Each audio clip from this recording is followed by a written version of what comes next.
Buenas camaradas, hoy voy a hablar de un tema polémico, pero de cierta manera no quiero que se me malinterpreten mis palabras o algo por el estilo. Sinceramente me he dado cuenta que mientras veo anime, noto que los fans más que todo criticamos en sí, porque también me incluyo, a los personajes femeninos por sobre los otros personajes. Es decir, es como si le prestáramos más atención a estos personajes que al resto. No solo nosotros como fans de una obra, por lo general shonen, es en donde más se le critican a estos personajes femeninos, sino también ciertos grupos feministas que critican a estos personajes por razones inherentes a la obra. Pero desde la vuelta de Bleach también he notado que han regresado mucho los haters de Orihime, cuya única diferencia es que ahora también hay personas que defienden a este personaje. Algo completamente curioso es que personajes que son como Maki, antes de seguir tengo que decir, me gusta el personaje de Maki, pero personajes como ella que tienen un rol completamente contrario al de Orihime son bastante alabadas por el fandom. Pero siendo honestos, también un personaje que todavía sigue siendo alabado por el fandom es Mikasa Ackerman, que es parecido de forma superficial con el personaje de Maki, pero ella es un personaje horrible, me refiero a Mikasa. Entonces, ¿por qué pasa esto? ¿Por qué al final terminamos alabando a un personaje femenino solamente porque sea badass, aunque no esté bien escrito? Y también criticamos a un personaje femenino que tenga un rol más pasivo, pero que puede llegar incluso a ser bien escrito. Caso que cumple este rol vendría siendo Historia Reyes de Shingeki no Kyojin. Y yo creo que es porque de cierta manera el fandom, por lo general, todos los fandom, en el sentido de hombres y mujeres, más que todo valoramos los roles activos. En las series de acción como los shonen, por lo general siempre valoramos más a los personajes que tienen un rol más activo, como de combate, mientras que menospreciamos a los personajes con una actitud más pasiva dentro de la obra. Teniendo así personajes pasivos vendrían siendo personajes con que se tratan más de política o de sanación, o simplemente que se encargan de ser la voz de la razón en un grupo. Este tipo de roles por lo general se lo dan a los personajes femeninos. Ustedes obviamente van a ver personajes femeninos que por lo general se destacan más por hablar, por sanar a otros personajes y tener un rol bastante alejado de los momentos de acción.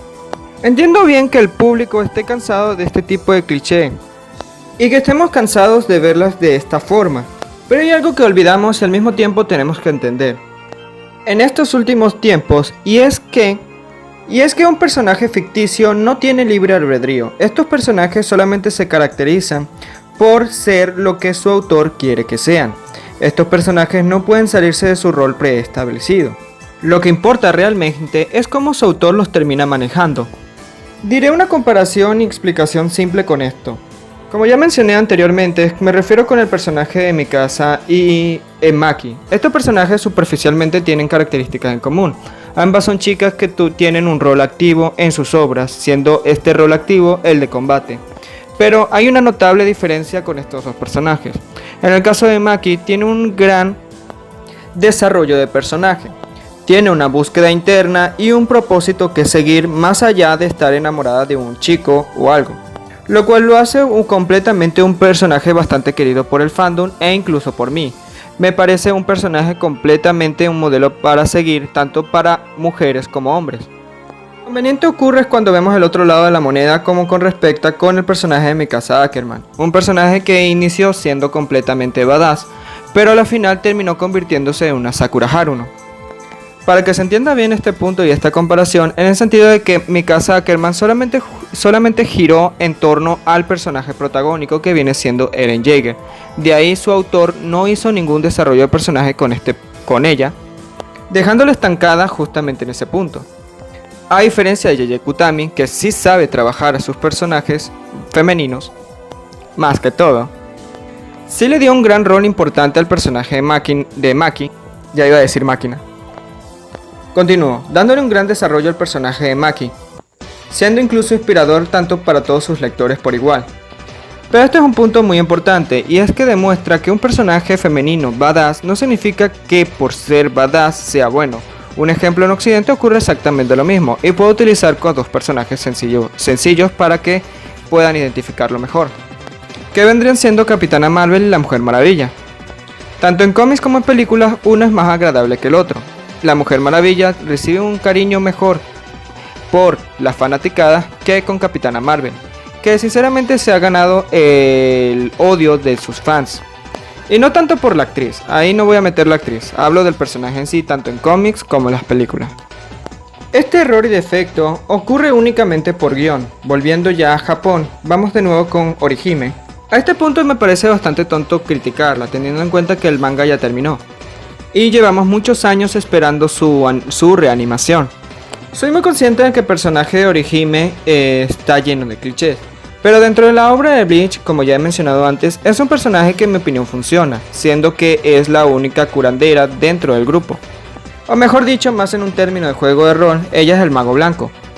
Algo que tengo que destacar es que en una obra un personaje tiene que mantenerse en el rol que este autor tiene planeado al principio, porque si a la final termina apareciendo otro personaje más popular y que puede cumplir el rol de un personaje mejor que el anterior, este personaje ya termina siendo difícil de manejar para su autor y termina siendo olvidado poco a poco. Esto ya lo hablé en un video cuando pasa que un personaje ya deja de cumplir su función o rol dentro de una obra. Esto es más común de lo que creen. En un ejemplo, en Dragon Ball esto ocurre mucho, pero ya yendo con el caso de Bleach, me centro en el personaje de Chad. Es un personaje al cual me gusta, pero no me gusta cómo a la final Kubotai termina tratándolo. Teniendo en cuenta que de los grupos es igual que Orihime, teniendo muy pocos momentos destacables. Pero siendo así, a comparación con Chad y Orihime, es a Orihime a quien más se le ataca. Teniendo en cuenta de que, viendo la serie de Bleach, carece de personajes que pueden curar, siendo que el más destacable es Orihime. A diferencia de Chad, puedo decir que cualquier otro personaje dentro de la obra puede hacer lo mismo que él. Bueno, no pelear de la misma forma, pero sí puede cumplir un rol de ataque. Por eso es que más adelante en la obra, justamente en el arco de los Arrancar, el personaje de Chad termina siendo sustituido por el personaje de Ranger. Es muy importante que el rol de un personaje se pueda mantener, y este personaje, por mucho desarrollo que tenga, tiene que ser dispensable dentro de un grupo. O sea que tiene que ser todavía importante dentro del grupo. Porque a la final, ¿qué ocurre? Cuando un personaje llega a tener mejor rol, mejor desarrollo que este personaje, y puede representar mucho mejor una cosa. Y es que el personaje anterior termina siendo sustituido. Es muy necesario que un personaje se mantenga en dicho rol. En el caso de Orihime, ella dentro del grupo de Bleach es la maga blanca alegre. La cosa es que este rol en sí es lo que más le disgusta a muchos fans dentro de la obra. Pero ya a este punto yo creo que, en mi opinión, sí cumple su rol. Lo cumple bastante bien. Siendo así, el rol de la chica guerrera lo viene ocupando Rukia. Ella es la maga negra. No me funen, así es como se dice, en un juego de rol está el mago blanco y el mago negro.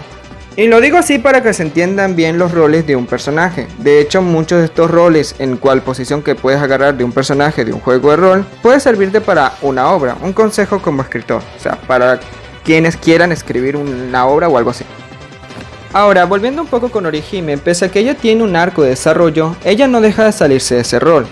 El punto es de que un desarrollo de personaje no significa que este personaje tenga que dejar su rol dentro del grupo. Por ejemplo, Spider-Man tuvo su desarrollo de personaje, pero no deja de ser un héroe, más bien ese desarrollo sirve para afianzar más su rol de héroe. En el caso de Orihime, en el arco de los Arrancar, ella simplemente se sentía inútil dentro del grupo. Creo que en sí, Kubotai escuchaba las críticas que le hacían a este personaje, y lo reflejó dentro de la obra. Bueno, es mi teoría, es lo que digo, es lo que creo. Siendo así, esto fue lo que sirvió para desarrollar al personaje de Orihime y al personaje de Ulquiorra, dando a entender que el desarrollo de Orihime es que ella todavía sigue siendo útil dentro del grupo, o más bien sigue siendo querida dentro de su grupo de amigos. Naturalmente, lo único que sirve el arco de los Arrancar para Orihime es afianzar su rol dentro del grupo. No por eso es que vaya a cambiar las técnicas y se vuelva de repente una guerrera.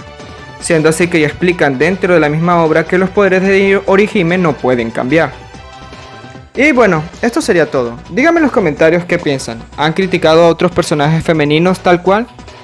¿O crees que es una exageración de los fans criticar ciertos personajes? Díganme en los comentarios lo que piensan. En serio, yo leo todos sus comentarios. Bueno, me despido. Aquí DreShock, no olviden comentar, suscribirse. seguirme en Instagram y compartir este video. También denle a la campanita para ver más mi contenido. Aquí DressShock, nos vemos.